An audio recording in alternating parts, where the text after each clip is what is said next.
A painting sold for $450 million. And today, no one can see it. No one knows where it is. Not in a museum. Not in a private collection. It simply disappeared. This is the story of the most expensive missing artwork in history.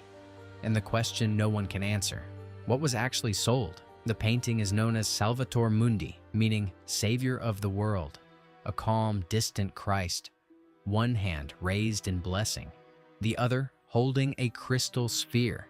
Today, the art world is divided over this painting. For some, it is a lost masterpiece by Leonardo da Vinci. For others, it is a $450 million ghost. For centuries, the painting was lost.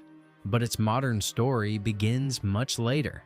In 1958, it was sold in London for only £45, as a discarded relic thought to be the work of a minor follower.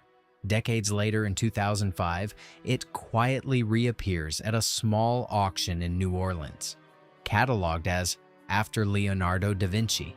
A mere copy. The surface is darkened, details obscured by layers of overpainting.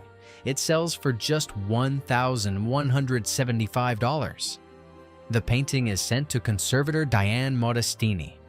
And then, everything begins to change. As she cleans the surface, a masterpiece begins to emerge. It is executed on a walnut panel, a material favored in Renaissance Italy and associated with Leonardo's workshop. Infrared scans reveal pentimenti, hidden changes made during the painting process. The artist adjusted the position of the thumb. Copies follow a line. Originals follow a mind. Modestini notices something else. The sfumato. The edges of the face dissolve into shadow, not just with a brush, but, she believes, with the artist's own hand. And then, a scientific fingerprint. The use of walnut oil instead of the more common linseed oil. An experimental choice, one Leonardo himself had written about. There was another clue. An etching by Wenceslaus Haller, made it in 1650. Inscribed, Leonardo da Vinci painted it from the original. When the restored painting was compared to this centuries-old print, the details aligned with striking precision. By 2011, the National Gallery in London was convinced. They unveiled it as an authentic Leonardo, a discovery of the century. Then came the Christie's auction in 2017. It sold for $450.3 million. The buyer was officially Badr bin Abdullah Al Saud, acting on behalf of Abu Dhabi's Department of Culture and Tourism.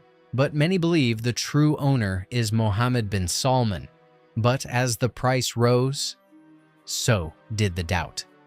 Matthew Landris suggests Leonardo may have painted only 5 to 20% of the work, attributing the rest to his assistant, Bernardino Luini. Frank Zollner points to wax-like skin tones, schematic curls of hair, simplified forms, and then the orb. Leonardo was a master of optics, yet the crystal sphere does not distort the world behind it as physics would predict. Was this a mistake? Or a deliberate choice to suggest something beyond nature? In 2018, the Louvre conducted its own scientific analysis. The reported conclusion: the work could be entirely by Leonardo. But the painting was never shown in their 2019 exhibition, and the full report was never publicly released. A possible confirmation, hidden from view. In 2021, the Museo del Prado took a cautious stance, classifying the work as a workshop piece. The controversy has only deepened, fueled by heavy restoration and the question of authorship itself. Yet behind closed doors, another story was unfolding. The Salvator Mundi vanished again. Some reports placed it aboard the luxury yacht Serene, drifting somewhere in the Red Sea. Others suggest it was later moved to a secure storage facility in Geneva. It was expected to be displayed at the Louvre Abu Dhabi, but the exhibition never happened. Reportedly, the owners wanted it shown next to the Mona Lisa. The museum refused. Since then, nothing. No public view. A masterpiece. No one is allowed to see. Maybe the mystery isn't where the painting is. Maybe it's what it became. A lost Leonardo, rediscovered after 500 years, or a painting shaped by restoration, by belief, and by power? Because in the end, this may not be the most expensive painting ever sold. It may be the most expensive question in history.